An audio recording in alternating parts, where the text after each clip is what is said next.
Hello, everyone. Welcome back to another weekend workshop. I'm excited to have you with us here today. For those I haven't met before, my name is Carrie Ramsey, and I'm the project manager for the Weekend Project, which is led by Queen's University. Many of you have heard me say that so many times before, but I'm excited that you are back. I'm excited that as well, if this is your first time that you are joining us, and I promise you, you are in for a treat today. This workshop, by Ophelia Rigault is one that I've been looking forward to. I, as a white woman, have sat many times at the feet of Ophelia and learned many amazing things. And I also know that the way that she delivers this workshop today will be really refreshing for some because she's not just going to talk at us, she's going to be engaging us in conversation. And I believe that that's where, so much of the learning and the transformation happens is when we're a part of this conversation. So thank you so much, Ophelia, for being here today. I would love for us to take a moment to allow you to connect in the Zoom chat. So those of you who have businesses, if you would like to say hello in the Zoom chat, perhaps provide a link to your business, maybe let folks know where you're connecting from in the world, and just go ahead, do that. It's a great opportunity to be visible from the comfort of your own home office. So go ahead and do that. And while you are introducing yourselves in the Zoom chat, I will acknowledge that Queen's University is situated on the ancestral territory of the Huron, the Anishinaabe, and the Haudenosaunee peoples. And of course, we're at the end of March right now, so the tail end of Women's History Month. But I thought I would take one more opportunity to highlight an incredible Indigenous woman who has made an impact on the history of Turtle Island, and particularly here in Canada, as we call it now. And the woman I want to highlight today is someone I'd never heard of before. Her name is Mary Two Axe Early, and she was a courageous Mohawk woman from Kanakwe, Quebec. And she demanded changes to the Indian Act to protect the treaty rights of Indigenous women. And here's how. She challenged the discriminatory policy that allowed Indigenous men to retain their Indigenous status when they married non-Indigenous spouses. But women lost their Indian status when they married non-Indigenous men. So this was definitely a double standard. So Mary campaigned against this policy for 20 years as she forged a coalition of allies while at the same time facing intense opposition from the male leadership in her own community. But in 1985, Canada's Parliament finally passed legislation that restored the right to live, own land, or be buried on reserved territory to thousands of Indigenous women and their children. So, for her tireless efforts, Mary Two Axe Early received a Governor General's Award in commemoration of her work, which I think is pretty amazing. And that was a piece of history that I didn't know, and maybe it's something that is new for you today as well. So, as we head into today's workshop, as I had mentioned before we hit record, do grab your cup of coffee and a notebook. The workshop will be recorded today, but there's nothing like writing something down to remind yourself about it. Ophelia, there is so much goodness in today's workshop. I don't want to delay any further, except to say you were looking fabulous in your tiara, and it is no wonder that Taylor Swift recently was inspired to write a song about you, which I'm sure that you play Oh, incessantly. I have to listen to that. Yeah, you'll have to. It's Ophelia. The song is Oh, Ophelia. So okay. there you go. Enjoy. And now it's probably an earworm in everyone's mind for those of you who've heard the song before. I'll hand the microphone over to you. So great to see you again. Thanks for returning to teach us another EDI workshop. So excited to jump into Beyond the Buzzwords. Hi, everyone. I hope your day is going really well. I hope you are enjoying if you are coming from, you're in Canada, as we call it, that it's spring sometime somewhere with you and that you're having a good day. And if your day is not going really well, just take the energy of my tiara and the color, and I pass that on to you today. So let's jump in.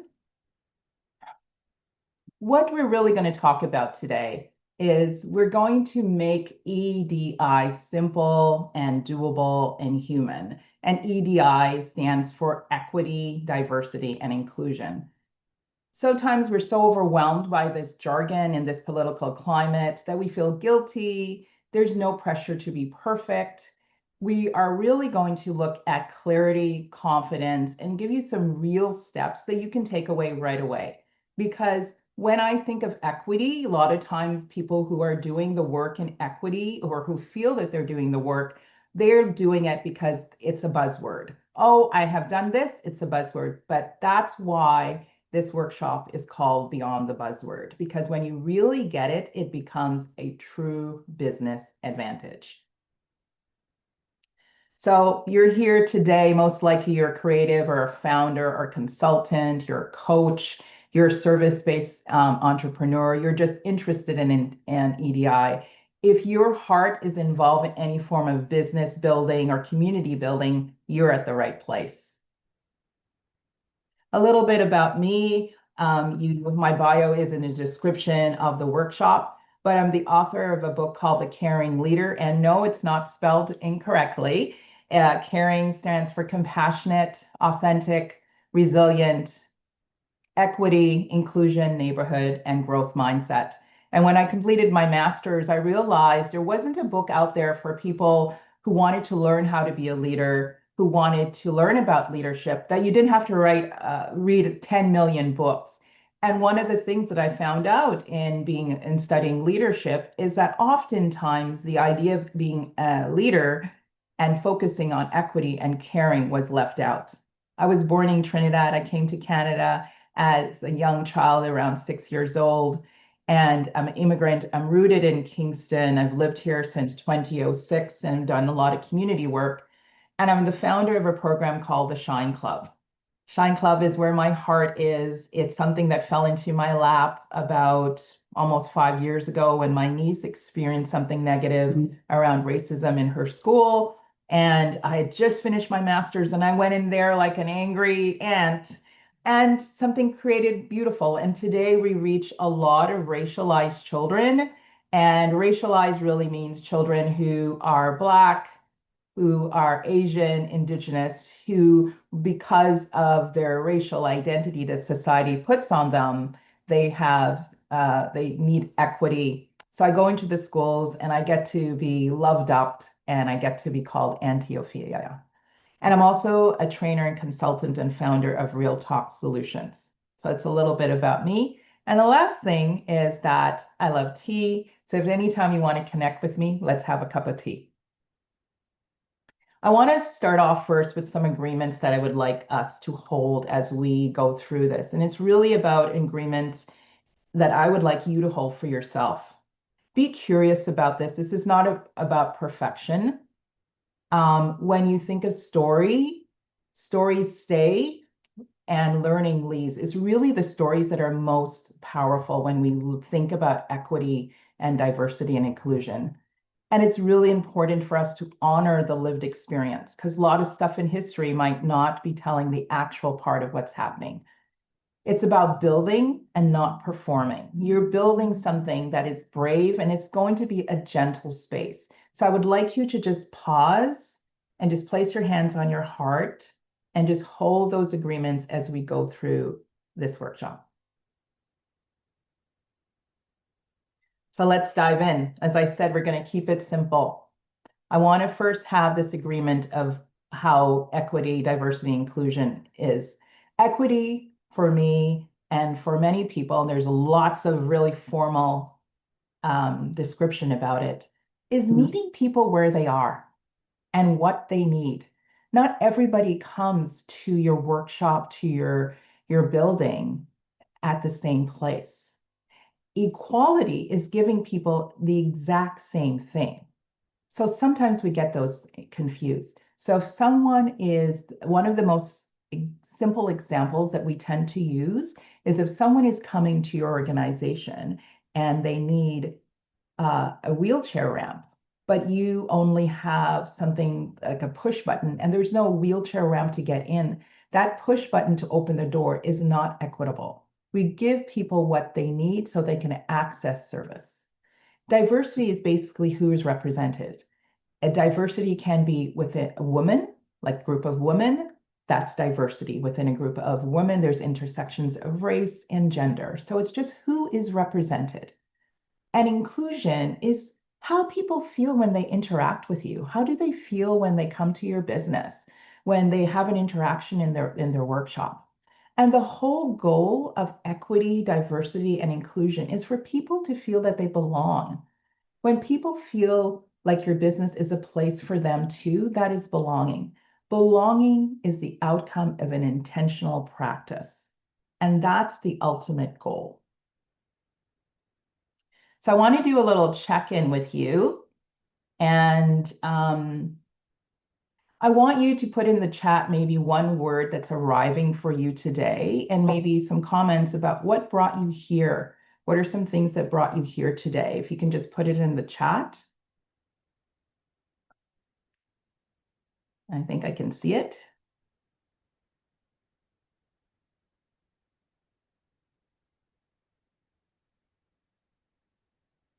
I know some of you, oh, so you're open. I see curious.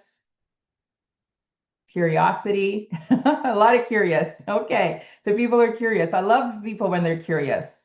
That's a good one. Interested. Okay, this is good. So curiosity is really important. In my book, I talk about intentional and being inquisitive. If we can't be intentionally inquisitive, that then we lose that aspect of wanting to improve things. So I love those words, and somebody else wrote they want to learn. So I love those words that you have in there. Oops, am I frozen? There we go. So I want to tell you a little bit about my Wonder Woman story. So as a child, I love Wonder Woman. And there's a book called, and the picture on my left of my screen, it's called Be a Star, Wonder Woman by Michael Dahl and Omar Lozano. And it talks about Wonder Woman and the powers of her. So that's a book that you're interested in. There's the cover, Be a Star. And when I was a kid, I loved Wonder Woman because I felt she was defending the world. And that aspect of Wonder Woman defending the world and making it a great place has always stuck with me. And this is why I have my tiara on. So this is my Wonder Woman tiara. And Wonder Woman had bracelets and she had all those things. But my bracelets or my Wonder Woman superpowers is that I'm a woman. I'm racialized. I'm a Black woman from the Caribbean. I'm a founder and director of two organizations. Sometimes I'm in spaces where I'm the only one. And one of my superpowers is being in spaces and industries and part of society that wasn't built for me.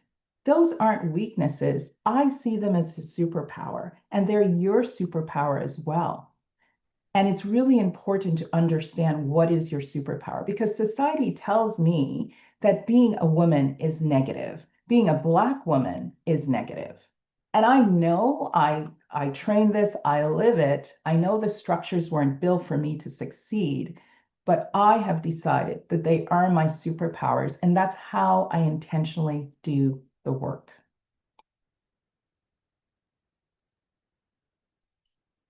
So I want you to sit with this for a little bit. I shared what my Wonder Woman superpowers are because it's important to know um, what your Wonder Woman superpowers are. So, what are some identities that shape how you lead? Where do I hold power? And Carrie, I have a PowerPoint, a workbook that's available that you can follow along with, and you can do it after. And these are the questions that I want you to think about. If you feel that you have the capacity to put it in the chat, that would be really great. But think about it. What are the identities that shape how you lead? Are you an immigrant woman? Are you a racialized woman? Um, are you a woman that's neurodivergent? Are you a woman that has a disability? These are the identities that societies may have put on us, but how do they shape how you lead and run your business? That's really important. Also, looking at where do you hold power, right? Some people may look at me and say, well, you're a Black woman, you don't have power because white women have power. Yes, that's in society, but certain places I hold power in my education. I have access to people that some people do not. I hold power when I walk in and I work with children. I am an adult, they are a child. So it's important about knowing where you hold your power. Because when we understand where we hold our power, that's the beginning of shaping and sharing. And how can I use that power with intention? So for me, when I have access to rooms, like when I was able to connect to school boards and get into rooms where, as a Black woman, there sometimes I was only Black woman in that space, I realized I had power to talk to the principals, to talk to the superintendent, because the parents did not have access to that. The children did not have access, or even the teachers. So I held power because I was able to have a conversation and bring this Shine Club into various school boards. So knowing where you have the power, knowing where you hold the power, and knowing how you can use your power with intention is a powerful and important tool for creating an EDI roadmap. We're going to have a question and answer period. I forgot to mention this at the end and after I present. But if there's a burning question that you need to ask, please put it in the chat. So I want to talk about, why does EDI matter for women entrepreneurs? There's a myth that I hear sometimes women talking about, and just general business owners that who are running small or solo business, that, and I have in quotes, for the big guys. And I don't just mean males, I mean like big companies. I'm a small company. I don't need EDI. It's just me. But that's not true. The truth is, as a business, even if you're one person having a service business, your values are driven by EDI practices. And people see that, and you're representing your business, even though it's just one. And the more that you have an EDI roadmap and have EDI practices, the more people are attracted to your business, because we're all in. And one of the things that I see sometimes with solo business owners is that they get overwhelmed by thinking of having an EDI like a big company. You don't have to have an EDI policy like Queen's University. It can be something simple. It can be something that works for you, but it's something that in our world that we are today, it's really important to have. You're already doing it. As a woman, we are in the intersection of diversity and inclusion. We have started up business. This program was specifically started up years ago because the research showed, as business women owners, that they had a struggle. They were not succeeding in business as much as men were because we were underestimated, we were overlooked. How we do business can be different. As women, we're predominantly caregivers for our children and our parents. And that all has to be accounted for when we do business. Sometimes we're the only woman in a room, especially if you're in a male-dominated industry. I work for a company that they have trades and engineers, and you're a lot of times you're the only woman. And we carry multiple identities as once. So as a woman entrepreneur, you're already doing EDI by just doing your business and representing yourself. So I wanted to note that because it's really important. Sometimes we overlook our ability, we overlook that we're already doing this work by just being in the bodies that we are in. So I want to pause here and say that intersectionality, it's important to talk about that. Intersectionality really means that you're not just a woman entrepreneur. So I would like you to put in the chat, maybe you're a woman entrepreneur, but you are also, that's why I have the blank space. What else are you? And this can help you. What else are you as a woman entrepreneur? Are you a mom? Are you a pet owner? These are all part of your identities. So you can place some of those things in the chat. because all of those layers shape how you experience entrepreneurship and how you experience your business. These identities, as I said, are your bracelets. They're your superpower. They're your protection and wisdom, and it's part of your leadership. So for me, I'm an aunt, I'm a parent, I'm a sister, I'm a friend. I love yoga. All of these are part of my identities, and I bring them to everything that I do. Because if I am doing business with you, and you have a workshop and it's flexible and I can bring my child because I can't have childcare, I'm going to go back to your service. If you have a business that has a little area for my kid to do some coloring, if it's a business that's appropriate, that's really great. Having a workshop. So those are things that are part of my identity. And that's how I look for services.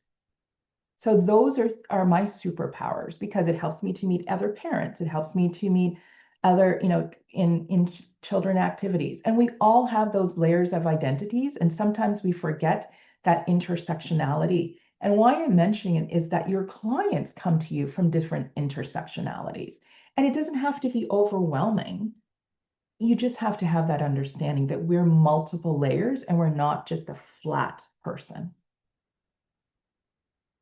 So Carrie, if you can help me, because I can't see the chat, just how my screen is. If there's any questions, just let me know.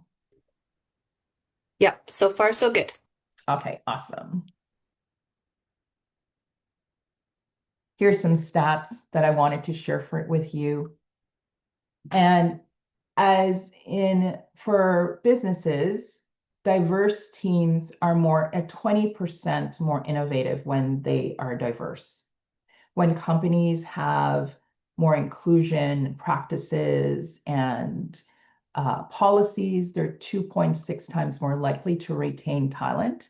And if any of you know about hiring anyone, that it's more difficult to hire a new staff than to keep staff. And I always say people don't leave necessarily the job. They leave a company because how that company is being managed or how they're experiencing in that company. 70% of consumers prefer brands that reflect diverse identities and values. And we see that every day with big companies making mistakes by, putting out a product or something. And people are like, who did not vet that in 2026? And you're like, I don't understand how that passed. So that's why consumers will go to a company that reflect diverse identities. There was a time that I worked exclusively with people who had disabilities of various forms. And I can tell you, and I forgot what that stat is, I think it was like 5 times more. So if their child had a disability and I would help them to find work, and that company hired that child with a disability, they got their whole family to support that company. So the parents would shop there, their aunts would shop there, the siblings would shop there. So when you are more diverse, you are attracting an audience who say, it took me a long time to be seen because of my different intersectionalities. You see me, I'm going to support your business. And that leads you to the business with strong EDI practice are more likely to outperform financially. And naturally, that increases higher client trust and loyalty. And that's what we all need for having a business because we know marketing is important, but word of mouth and having somebody that trusts you. I know I trust a business. I'm going to go back to them at year after year after year. I have an accountant that I use since I came here in Kingston. That business has grown. Yes, there's other companies, but just is good, but it's owned by a woman and I trust her. She knows my business. I will be going to that business. And that's how I have grown. And that's the loyalty that we can't buy for a business owner. So this is the reason that you came here to have your personalized EDI roadmap. So I'm going to go through some steps, and if you want to take some notes, it's really important to start with yourself because your business reflects your values, your story, and your lived experience. One of the things that I suggest is maybe use AI and just voice it or type it out. What is your story? Start as a child and all the things that has shaped you. And these things shape how you lead. And I'll tell you a little bit about myself. I came to Canada when I was 6 years old, and one of the stories that shapes how I lead, and I realized it's one of the reasons why I run the Shy Club and how I run my business was coming to Canada. And I remember distinctively sitting on a avocado green carpet. So you know that was in the 70s with my mom, strong Black woman. And this was the first time, and I'm reflecting back now as an adult. This was the first time I saw my mom, a strong Black, confident woman, being quiet.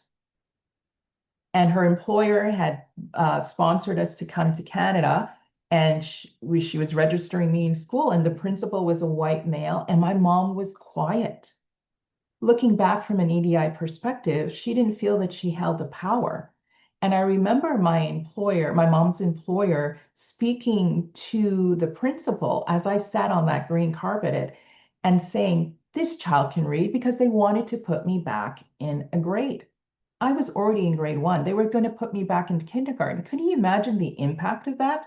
That I'm almost 6.5 years old, going back to kindergarten? Working with kids, social development is greater than if that child is not at the same level as their peers. Having that identity and looking back, that's what shaped me. That having this white female using her superpower, being a Wonder Woman and saying, no, my first name is Vanessa. Vanessa can read. She is not going back. That has shaped how I lead, because she was in a room and she used her superpower to make sure that I was not set back a grade. What are the values that guide your decisions? That's really important. So sit and write. What are the values that you hold? What are the things that are in your business that you will compromise on, and things that you will not compromise on? The other part of it is, where do my blind spots live? Where do you have blind spots? And we all have blind spots. Um, and sometimes it could be in an understanding of a group, because you may only have an experience with this group in this way. It could be an understanding of an accessibility. Where are your blind spots? And we all have them. It's called unconscious bias. And unconscious bias is just that it's unconscious. You might not be aware of it, but it's also a good thing to find out what they are, right? It's like our mirror when we're driving. We have blind spots and we need to turn our head a little bit. But remember, we don't focus on the blind spots. We focus on going ahead, because like in a car, the rear view mirror is just to show where you've been. That's why the front of our car with our big windshield is bigger. We have to focus on where we're going, but be conscious of our blind spots as we move forward. So really start with yourself, because we cannot go through the next step if you don't start with you.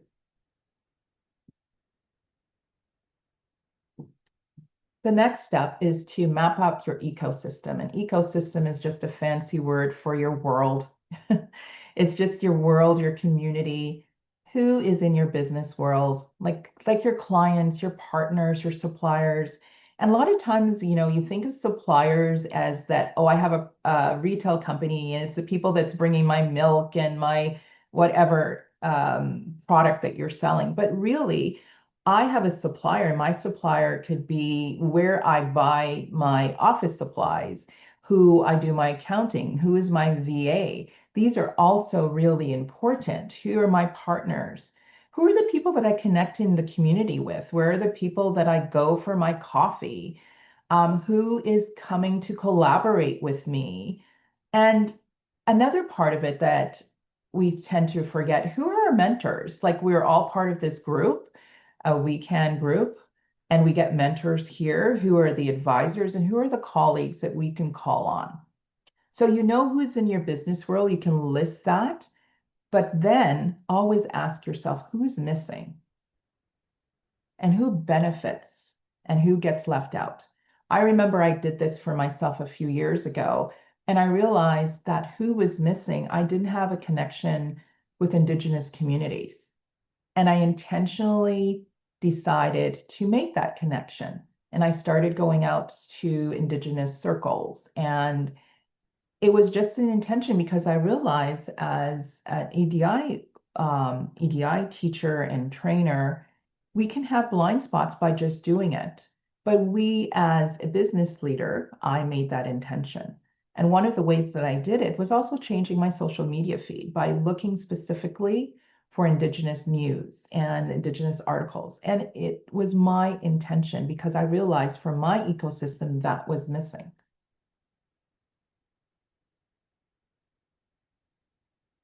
So looking at your operations, the KISS style, and KISS just stands for keep it simple. I took this back from my Mary Kay days when I used to sell Mary Kay back in the day. And some simple things you can start to look at is look at your website. Does your website represent different races, gender expression, age, body size? That's often overlooked when we think of diversity, disability, neurodivergence. Just look and see, I wonder if I could add a picture here of a more of a diverse group of people. Look at your promotional materials, right? Do they all look like you, or do they reflect the world that we're actually living in? And one of the things that I have learned over the years, and I'm going to give a shout out to Leah, who is here on the call, who does inclusive communication, is about our language. And how does a website look like? And is it something that someone who is maybe who has low literacy is or vision issues? Look at those things. And in 2026, those are easy things that we can fix. And I also like to say, is it in a plain language? Is it in a language like EDI can become complicated? Like I researched this, I'm going to do my doctorate in belonging. We can have all these fancy words, but most of our clients are not coming from that. They're coming for us from a level that we need to explain to them in a way that they understand. And I want to pause here and say that a lot of times when I say this, the common objection that I get when people say, well, that's too much. I mean, that's not my audience. Like when I suggest when I do a website audit and they say, well, that's not my audience. My clients tend to be white female who are skinny.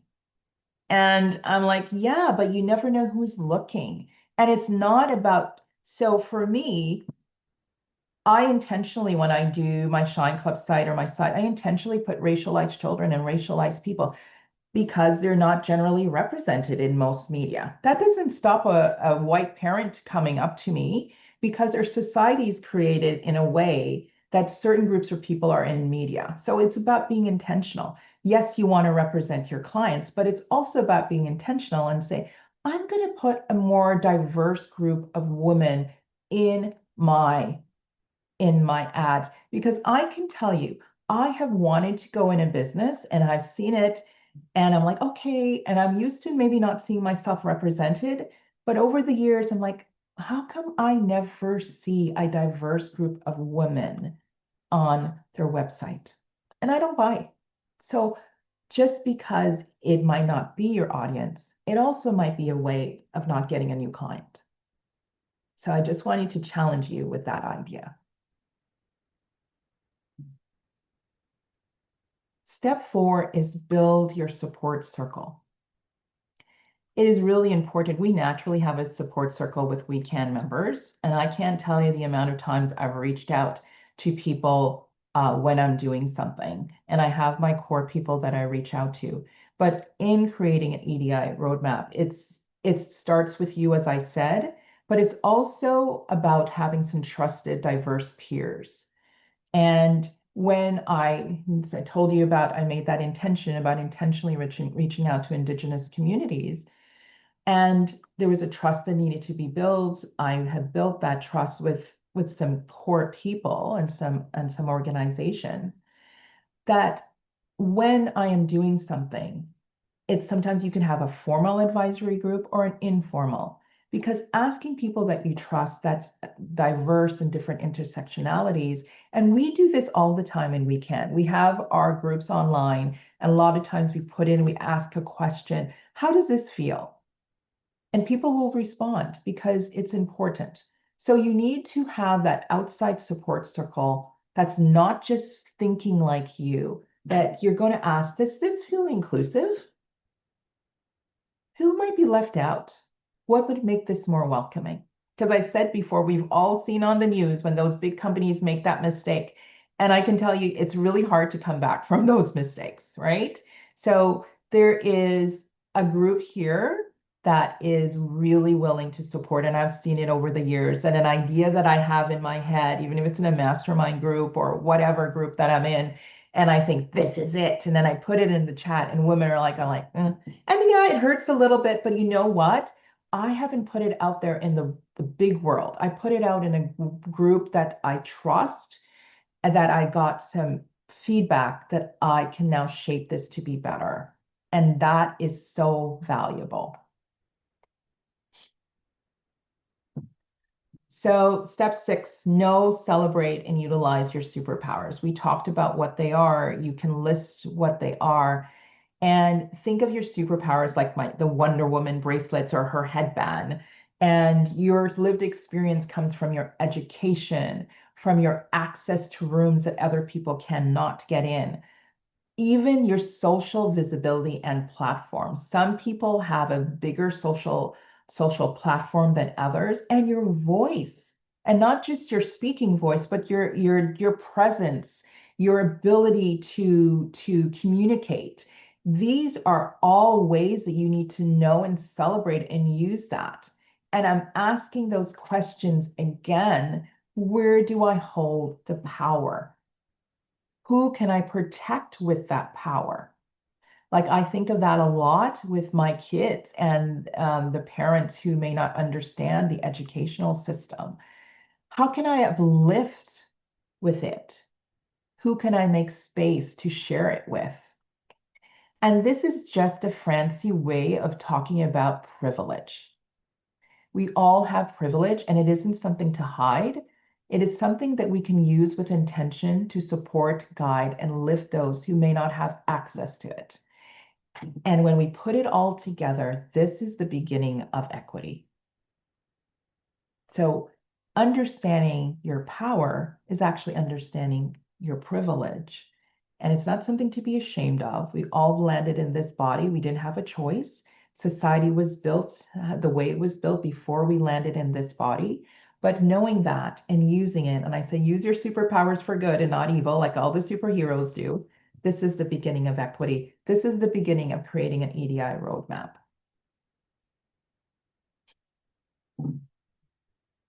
And I really want to pause here because I know that sometimes people feel ashamed, that it's not about shame, it's about accountability. And accountability is not punishment, it's alignment. And I hope that you're not feeling ashamed if you're saying, oh my God, I have so much privilege and I don't know what to do with it. This can sometimes be debilitating if you are feeling that you're a privileged woman and you haven't been using it and you've made some mistakes. Look at mistakes as data. Repair is possible if you have intention. Having someone say that that you have offended them, you've hurt them, is a gift because they feel brave enough to tell you that it's that you've done something wrong. And I will share a story because I'm all about stories. So my story about this is that I was working many years ago in the field of helping people to find work. And this was my first experience in working with a trans individual. And I misgendered them. And I didn't realize that I did that. And who knows how our brain works and why that happened. But they were brave enough with the help of their support person to say that that hurt them. And it hurt me. And first I wanted to defend, oh, I didn't mean that. But I know with dealing with trauma, we need to sit. I did a lot of work with grief, and part about grief is you need to sit with that. I needed to be a witness, but they were brave. It was feedback, it was a gift. And I thanked them and I apologized. And I said, I will do better because I held space for them to tell their truth. And we grew through that. And it was an experience that I was able to take with me because we can't aim for perfection. We're human beings. We're going to make mistakes. But if you take that feedback, you're able to repair and you're able to grow because we're aiming for integrity. So that is really important because if we get locked up in the shame, and I see it happening a lot, somebody comes to a manager or comes and say, that was really sexist. And we've had that, and they go, well, that's not what I meant. You take this too personally. You're going to be like, okay, buddy, I am not going to be saying anything to you again. And then it happens again and it happens again. And a lot of people just leave that company. But if that employer, that manager took that feedback as a gift, things could be changed moving forward. So this is the part that when we do an EDI roadmap, it's important to know that you will make a mistake. I, as an EDI person who studies it, I make mistakes. I'm human, but I take it as a gift and I take it as an opportunity for growth. And it's all about your integrity.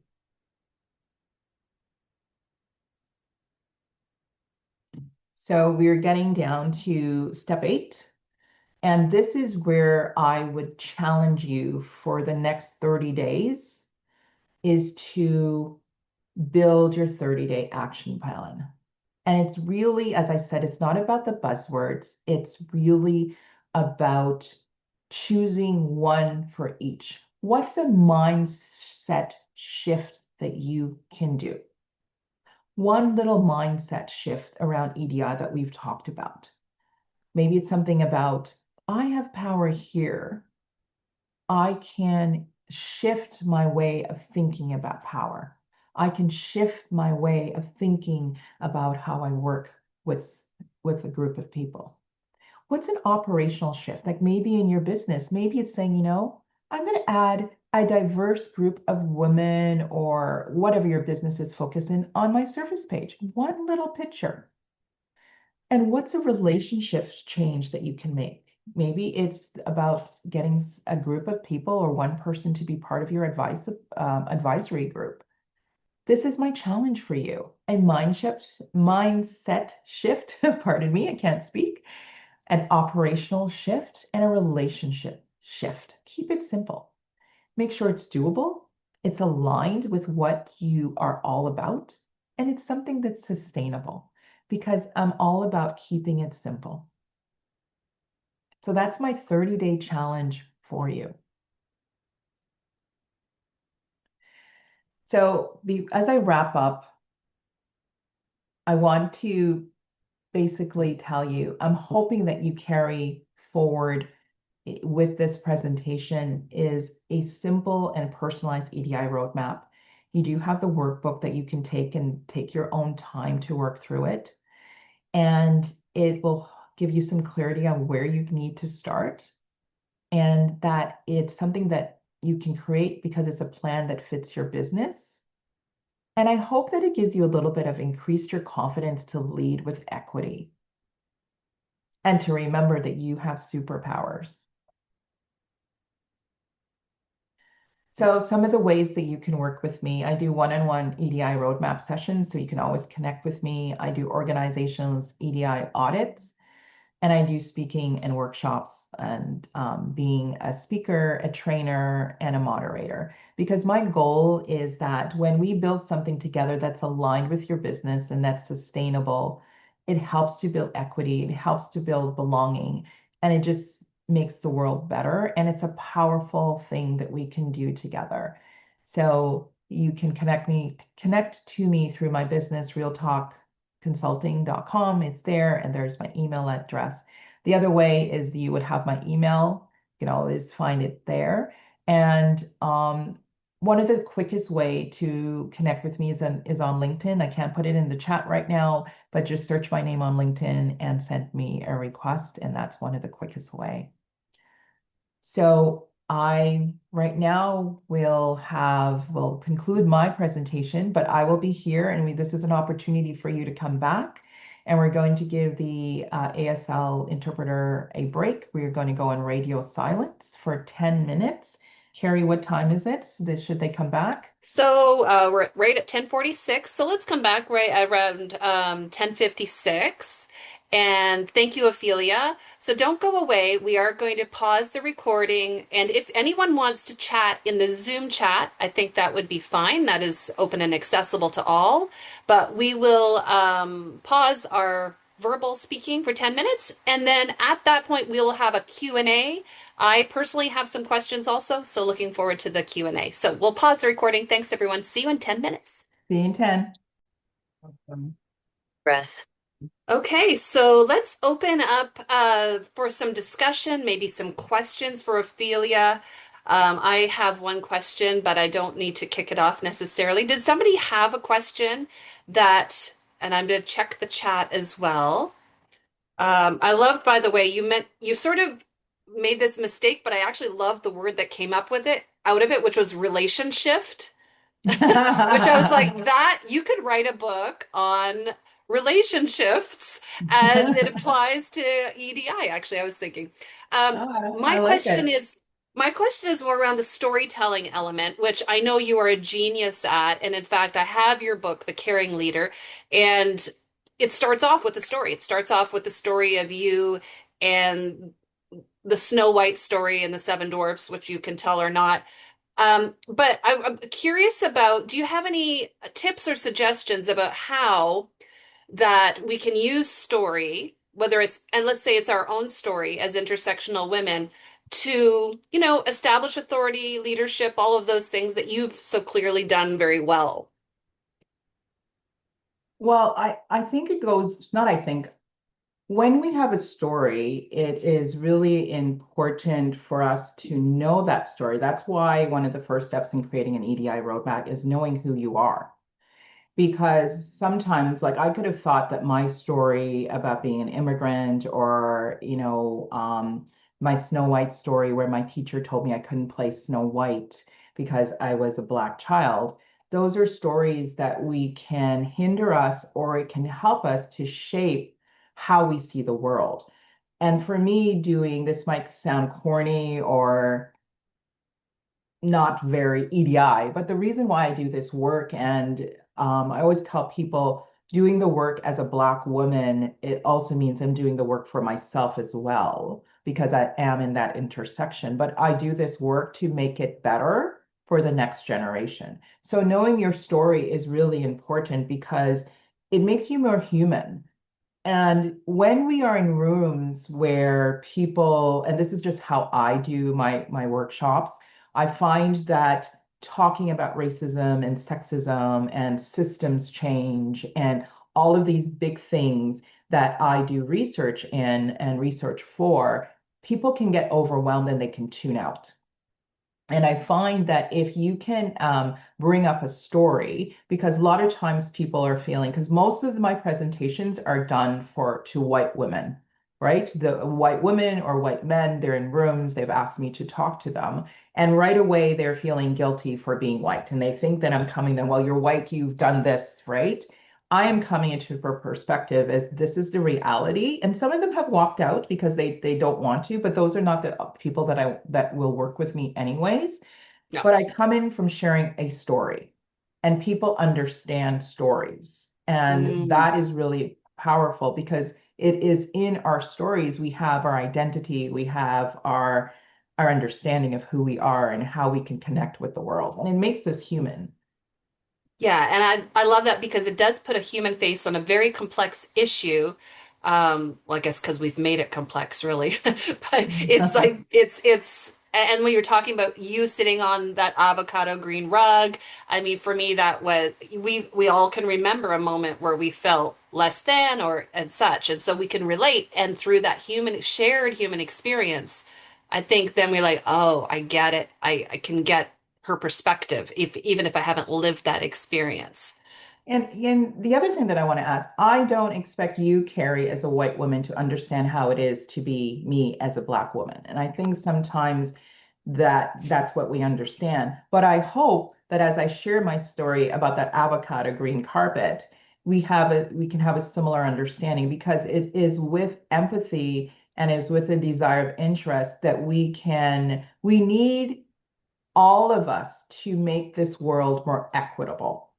Hmm. Like just like, I see a lot of people here who are doing similar work that I do. It's not just up to us who are doing the work. We need Yes. you to also do the work. Yeah. And there's been interesting, and this is not, I mean, I could talk to Feely about this all day. So please do put in the Zoom chat if you have a question or raise your hand. But I will say that since, I would say in the last 5 or 6 years, maybe since I've been involved with Wecan also, been having more conversation with other Wecan clients who are saying, I had this encounter in a grocery store and I stepped in as a white woman. Like I'm seeing that more and more.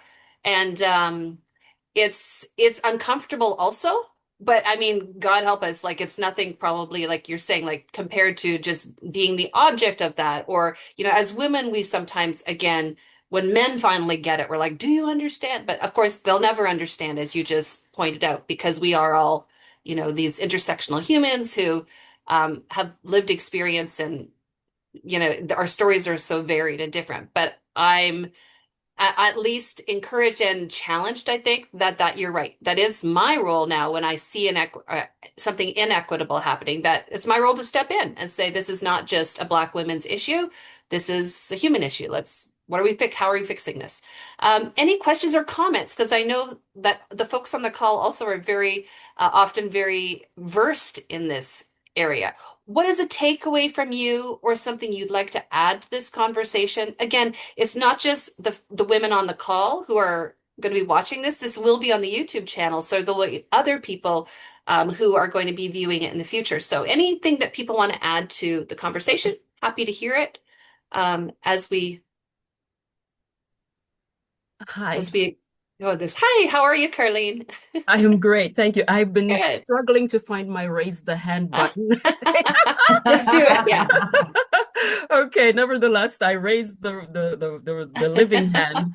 Yes. Good morning, everyone. It is so nice and so wonderful to see all of you ladies here this morning. Thank you, Ophelia, for such a wonderful presentation. My name is Carlene Millwood, as you can see on here, and I do leadership advisory and development for organizations. And so a lot of what you're talking about this morning really resonates with me. I have been doing research into the challenges that women face in Mhm. industry since I would say 2008, 2009. I've written a book about it. But there are a few things. There are five things actually that stood out from your presentation this morning. The first one was the wanting to put you back a grade. And even though yours happened when you were a child, mine happened when I was a teen, late teen, going into early adulthood. And that's when I just arrived in Canada. And I know that there is a system of placing, I don't know if it's children from everywhere, but I know from the Caribbean, I can speak from that perspective, putting us back a grade when we came. I graduated from high school when I came here in the late 80s. And when one of the first things they wanted to do was to get me in school right away, obviously. And so here comes the talk of putting me back into high school. And I go, you must be joking. Because my Wow. peers in Jamaica are already working in their jobs, even if some of them have gone on to sixth form, some of them are already in college. You want to put me back into high school so that by the time I'm 2021, I'm just graduating high school? You are joking. And so I challenged the system at that point. My family have did not know anyone who had done that since they were living here in the 70s. And so I was a bit of a pioneer in that in their circle. I challenged the system. The high school relented and said, okay, fine, get your grades from Jamaica, send them to the Quebec Board of Education. I was living in Montreal at the time. And if they do the equivalence and you're able to go to college, then you go to college. Otherwise, you're coming back to high school. Well, lo and Mm. behold, short story, within 2 months, I was in college. You know what the whole situation was after that, Oh, right? I'm nodding. It's Yeah. that's a So I lot. was in college and I was the first one they knew who would have challenged the system based on that. Mhm. So just like you, I was feeling inside like, no, no, no, this isn't sitting right with me. You're not seeing who I am. Mm. And so I had to Mhm. step up and challenge that. I wasn't I wasn't even confident enough to do it, but I did it anyway. The second point is the diverse material. I think that is so necessary. And so, I make it a point of duty on my website to show diversity because I am not, and again, I have programs, I have a framework that I've created geared specifically to women, and it's women regardless of your credo or your background. It's just women. And then my other frameworks include organizations, and there are men, women, your cat and your dog, and everybody who's in that organization with you. So I make sure that my material is also like that. I also, as a consultant, that's one area, but I'm also functioning in the arts and entertainment industry where I also have a production company where I do short Nice. film, well, right now, short films moving into features, and I also do a lot of stage productions. And Mm. often people refer to me as a black filmmaker or a black, and I keep correcting them. And I said, no, I'm not a black this. I'm a filmmaker who happens to be black. I don't want Mm. to be known as that. I don't want to be pigeonholed. There's nothing wrong with my blackness, but I don't want to be pigeonholed. If we're talking inclusive society, I want to be setting that example of inclusivity. Now, there are Nice. people who choose to focus their content on making stories around Black culture, and that's okay, but that's not who I am, right? So I don't want to be that. So the diversity matters in that. The third point, and I hope I'm not hogging the conversation. The It's third point good. is I like your take on privilege.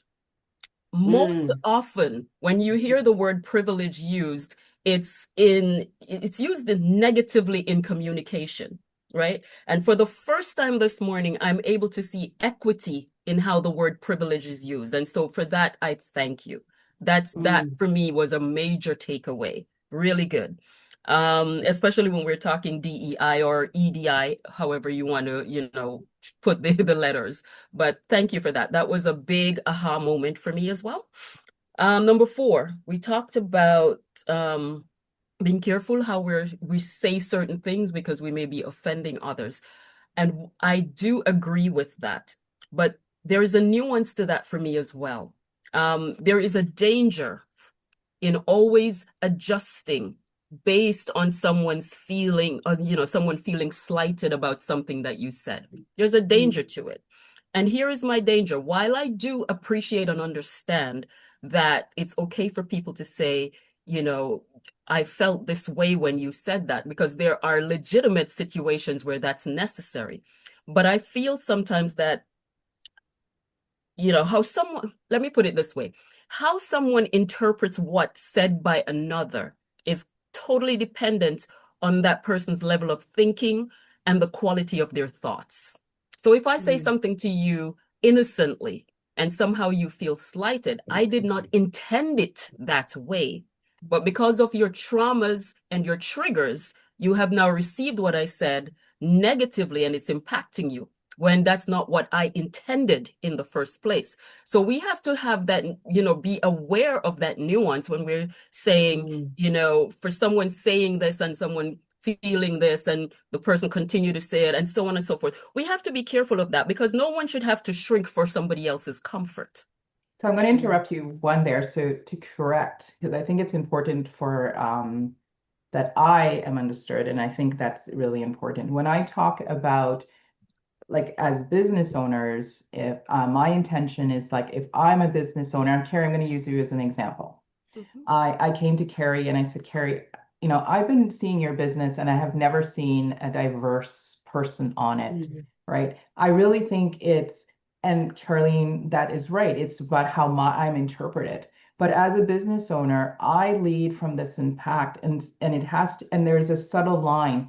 It is about your intention was not to cause harm. But That's as right. business owners, we have to live, this is my interpretation, with the impact because too many Mm. times we are stopped, somebody says something, and this is not, I'm not talking about a one-on-one relationship. I'm talking about you as a business person. And yes, we are single business owners, but you're presenting yourself to your business. Mm-hmm. And I use myself as an example when I misgendered somebody. That wasn't my intention. I didn't mean to cause harm, but I had to live with the impact because it's Mm, living with the impact. And we understand what equity is, we understand what diversity is, and all those other buzzwords. But when that person or that group has says this has had an impact, because my blind spot was I didn't understand that trauma of how misgendering that person. So I want to be clear that your intention is important because if you're intending to cause harm, you're going to cause harm. There are True. groups out mm, there that want to cause harm. They don't feel like they're causing harm, but those are not the people that we're doing business with, right? There are right, groups right. out there that are racist, they're ableist. We see them for who they are, and we're like, Mm, whoa. However, as we're here, and I'm assuming that all of us want to do better, yes, we're going to make mistakes, but I want to be clear that it's important to also acknowledge that impact is equally important. And sometimes people use, well, that wasn't my intention, so I'm not going to listen. And so we have to be careful with that because we can use it as an out, as an excuse not to learn and move forward when we're in EDI spaces. So I just wanted to make that mm. clear with what I meant and what my agreements are and when I work with people. But Okay, I'm that's really very happy. clear. So your fifth point is, what's My your fifth point is where you said knowing you have to know who you are yeah, first before you do anything. And this is something that I teach in one of my programs as well, that identity precedes authority. And I will yeah, leave it Mm, there for today. Thank you, yeah, ladies. that's awesome. beautifully said. Thank you. I will also read of the book that you write, Carlene. So I love it. Um, yeah, go ahead, Sunita, express that because I think that's a really good point that you just put into the Zoom chat. Go ahead. Thank you. And a wonderful presentation, Ophelia. Good to see everyone. Hi. Um, yeah, so, just building on what was the exchange just now with Carlene and Ophelia and all of us, it is about the impact. So and quoting the famous Maya Angelou, it's not what you said or what you did, but it's about how you made me feel, right? And that I agree, like oftentimes that, oh, that we when we talk about that fragility, and I'm not even going to necessarily say any particular racist fragility, we all have it because, oh, I was wrong. Like, and then suddenly we launch into wanting to explain ourselves. But that's exactly where we probably need to just receive the input or the feedback and sit with it and sort of recalibrate ourselves and try and learn from that interaction, that experience, that feedback, that, well, this is, it's not, yes, you may not have intended to be, disrespectful or mean or whatever, but this is how it's landed with me. So yes, absolutely. Mm. Wanted to, yeah. Yeah, and I like Ophelia's point. The impact of that might be that you do not shop at my business anymore, Sunita, and that has an impact for me. And you have also influence in your circle, and perhaps, I mean, not that you would do it maliciously, but you know that you also talk to other people, and those people like, yeah, maybe I'm also not going to. Leah has actually made this point many times before when it comes to the deaf community, and I'd love to um, have her maybe share her thoughts on the importance of creating a business that acknowledges and in some cases I would say accommodates other communities and the impact of that on the bottom line. And Leah, I just wanted to open it up in case you are interested in sharing any thoughts because you're so wise in that area. Sure, absolutely. Most demographics don't realize that you need an interpreter or closed captions or something accommodating. And so I have to shift my thoughts to educate people to this. And that's where the deaf community is really frustrated. We want everyone to be involved, not just one demographic. And so that approach I mean, for deaf blind people, for blind people, for deaf people. It's a universal thinking and support that needs to occur. And that's with the leadership. And I have my S5 organization that's established here in Kingston, and I see a lot of people hosting events, and then deaf families show up and they feel left out because there is a lack of access. And so then I will take that on and hire an interpreter. I mean, I don't ask for it to be a quiet space because deaf people are there. I want it to be accessible. And so S5, my business does a lot of training. Organizations don't know how to be leaders in these. They need these resources and tools and support for enriching their experience that they're offering. Yeah. Yeah, beautifully said. Go ahead, I wanted Ophelia. to I wanted just to add this as a journey for me, and just picking up where Leah has left off. We've had lots of conversations, and this is how you can lead. And I'm going to give you an example. I worked for CHS many years ago, and I learned sign. I was horrible at it. And then I got really scared in signing. And then I met Leah, and I realized, and I think I was just more confident, and maybe, and it was definitely Leah as well. But looking at going into working with the deaf community and going to events, that understanding now I bring into the work that I do as a project manager. And I insist that we have, and to get people to put it in their budget when they are having an event, because the conflict has been like everything else. It's like, well, nobody has signed up for the event saying that they need ASL, so we're not going to book an interpreter. Well, if you say there's an interpreter, then you will get people to sign up. It's sort of the same thing with childcare. You put in place that childcare is going to be part of your events, you're going to get parents to come. You put in place that transportation is available, you're going to get, and this is the audience. So I come from a background where I worked in nonprofit and creating community groups. And one of the barriers for mainly women was transportation, was communication, and was childcare. You put those things in place, even though they're limited, you put the times and the amount of, they came out. Mm, And that is equity because you're listening to the group. And I hear a lot of business, well, it's not my intention. People don't book it because they don't have trust in your organization that you're going to have an interpreter, because you have these, and I see it happening. I'm not going to name it, but I see it in our city, big events, and there's no mm, interpreter.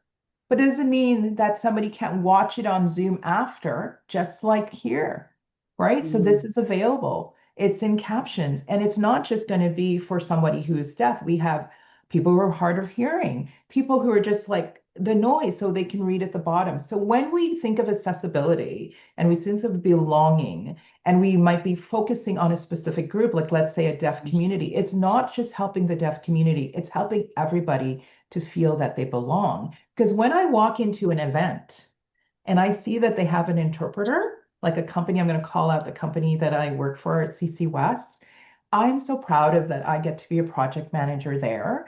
And Mm, they have an intention. We spend so much time thinking about the event, thinking about mm, the access to bathrooms and where it's going to be, because we've gotten that feedback over the years. And I go to events where those things happen, where, there's an intentional that it's a gender diverse washroom, and it's, there's signs for people where the washrooms are, and there's an ASL interpreter. I don't mind.